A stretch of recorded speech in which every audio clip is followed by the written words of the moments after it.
Shit. Eva couldn't stop herself from kicking the worn leather couch in the studio surprisingly not at all green room. And if she had thought about it for more than 15 seconds, then well, she probably could have stopped herself. That is, if she really had wanted to.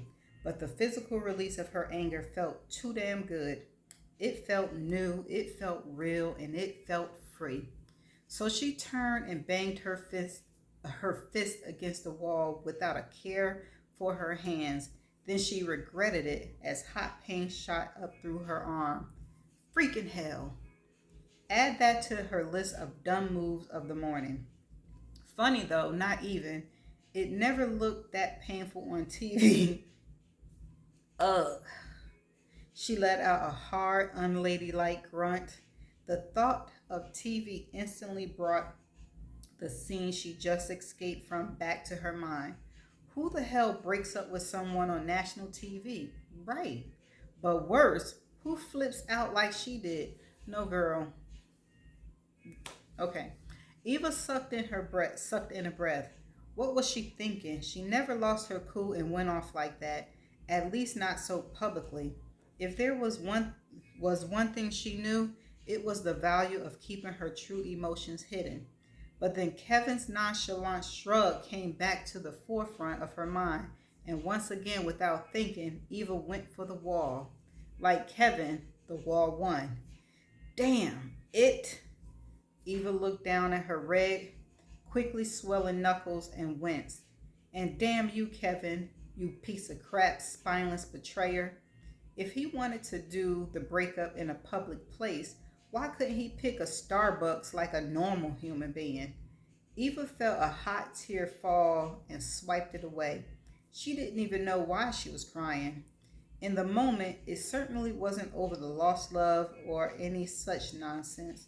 She didn't have time for that type of bull. Not that she didn't care for Kevin. Sure, she did. If she didn't, she wouldn't have put so much time and energy into him and their relationship. But now that she thought about it, she guessed it was the betrayal and worse, the embarrassment that hurt so much. She was sure she didn't deserve it. In their time together, she done nothing but raise Kevin's low performance stock. See, that's where you went wrong, right? But we all gotta learn. Sure, she knew she came off at times as a tad cold and had a reputation for being somewhat demanding, and yes, there was some who referred to her as straight-laced, perhaps stuffy for her age.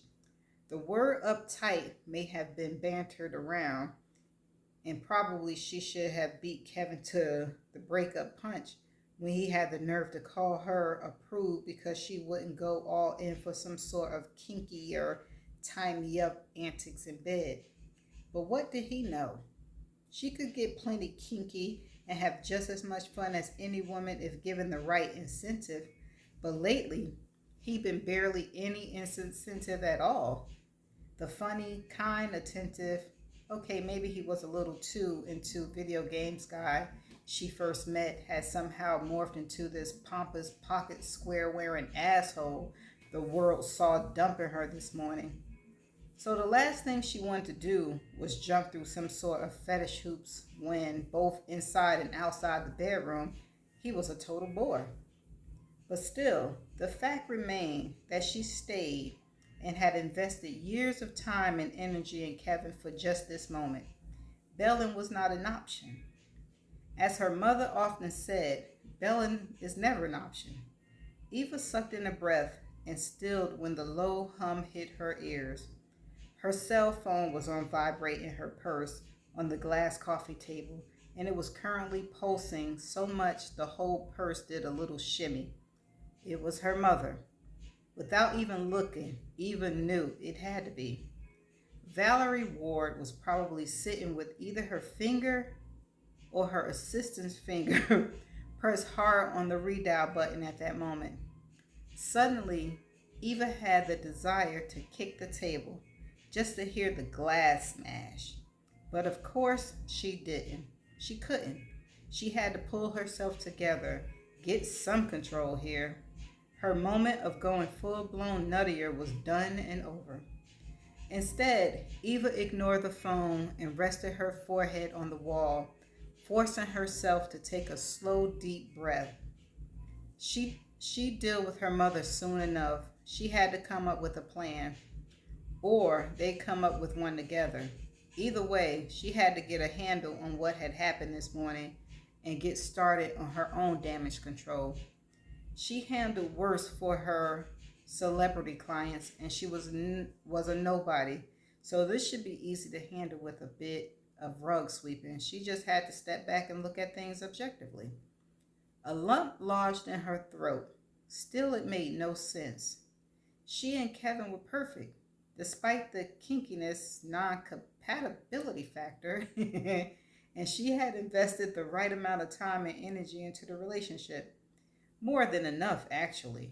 They were right on track with her plans, and at the age of 28, she was precisely on schedule to be Mrs. Kevin Rucker before age 29. Add a couple of years of them being an it couple about town, and then bam, the first child by 33, and then baby number 2 by 35. There would be no bar hopping, awkward setups by friends, or cold word online profiles for her in her mid 30s. She was getting her shit together.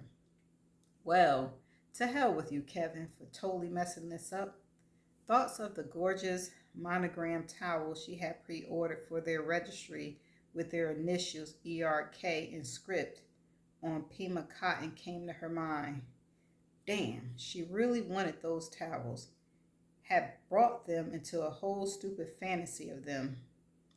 Well, screw you, Kevin, and your sorry ass I love yous.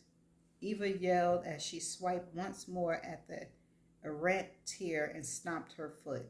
Tendrils of her shoulder-length brown hair came undone from her chignon and fell into her eyes.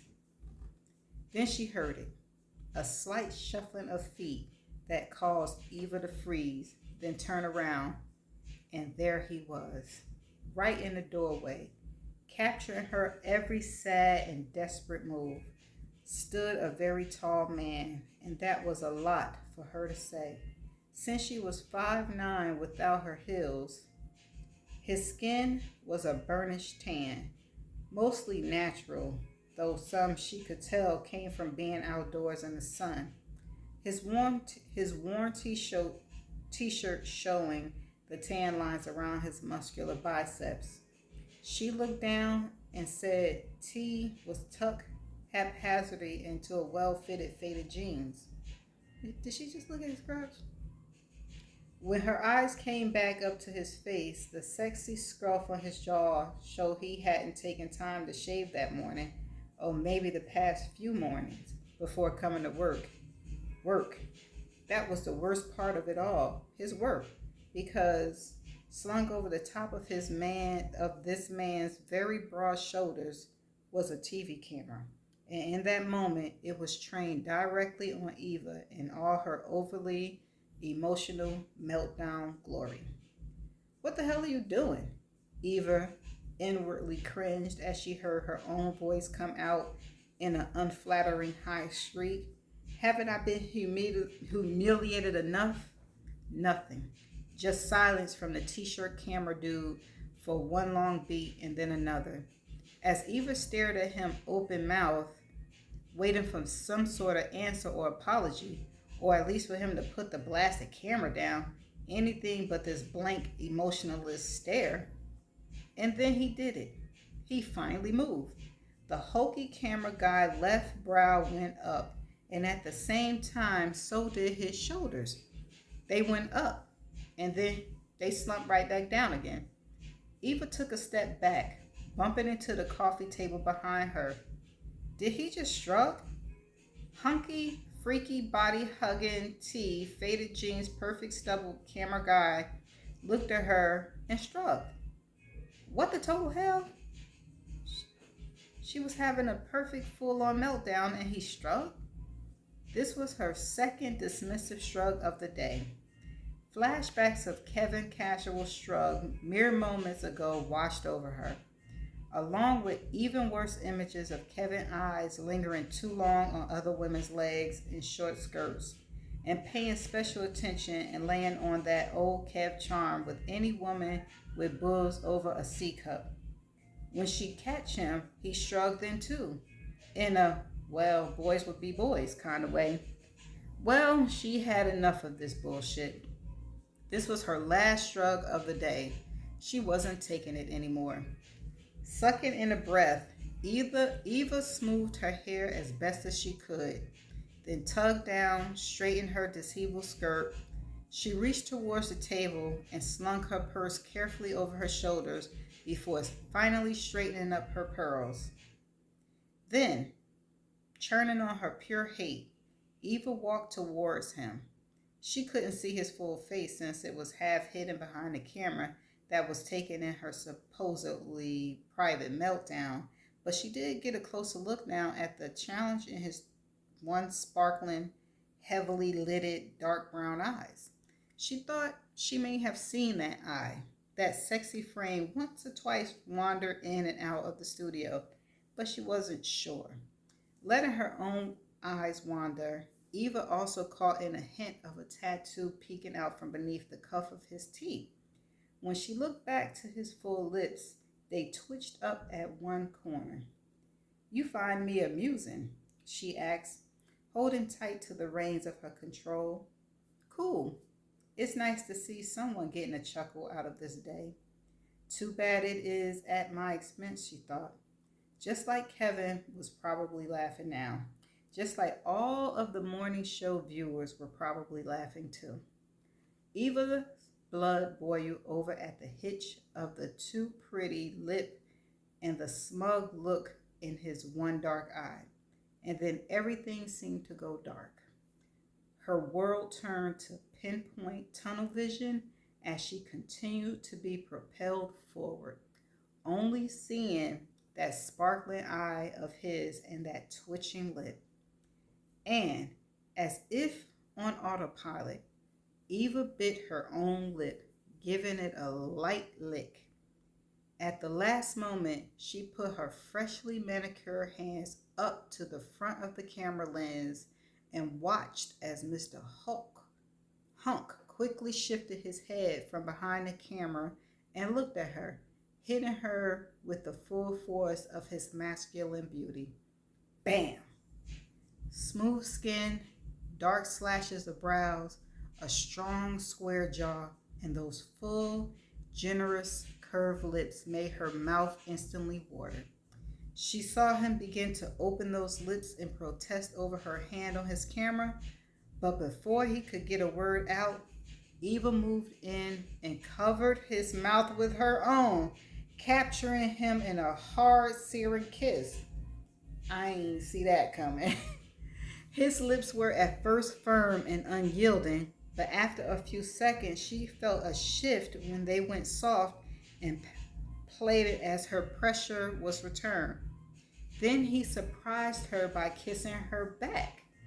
Instantly, Eva was swept up in a haze. It was a sensual fog of her own making, and in that moment, she felt herself swept up on a soft ocean breeze as her body seemed to awaken and come to life like never before. A slow wave of dangerous pleasure washed over her, and then, wham! The wave broke as if hitting a sharp rock when awareness struck her, bringing Eva back to herself. She pulled away, making a quick assessment of herself and the situation. Quirking her own lips in a half smile, she looked into camera guy's dark chocolate colored eyes and saw his expression change from amused to confused. And as Eva looked deeper and briefly lower, she could see he was aroused. Her gaze shifted and he still held tight to the camera high on his broad shoulders though. That freaking camera, the cause of all her humiliation. Well, that and Kevin, of course. Kevin and his shrug. But Kevin was not there. So Eva focused on camera dude and gave him what she hoped was a saucy wink, then swiftly raised her right knee and slamming it hard and fast between his widespread legs. That was mean, Eva. For a moment, she felt bad. Only for a moment. That one went out to all the struggles. Ooh, that's bad. It was satisfying, and now she was amused by the sound of his weak yelp as he doubled over in pain and made his way to the floor. Next time, you'll ask permission before you go around filming people like some type of new age peeping Tom. And you'll think before you shrug, she silently added. She was not one to be screwed with or dismissed. Now, if only Kevin were around to get the next knee to the balls. With that, Eva pivoted on the toe of her red boot bottom heels and walked down the hall, turning right at the end and out the studio doors with her head held high and straight into the blinding light of dozen flashing bulbs. Oh crap, this morning just keep getting better and better. That's the end of chapter 2. Now, here's my questions at the end of this chapter. Is her mother controlling? Is Eva just like her mother? Is she wanting to get married because of her mom? Is she a what's the word I'm trying to, a victim of circumstances? She feel like she gotta follow, it seemed like she gotta get married, have kids, and live happily ever after, which is the American dream, I guess, or what society say it should be, what a woman should be. And if she knew all of this about Kevin, why stay 6 years with him?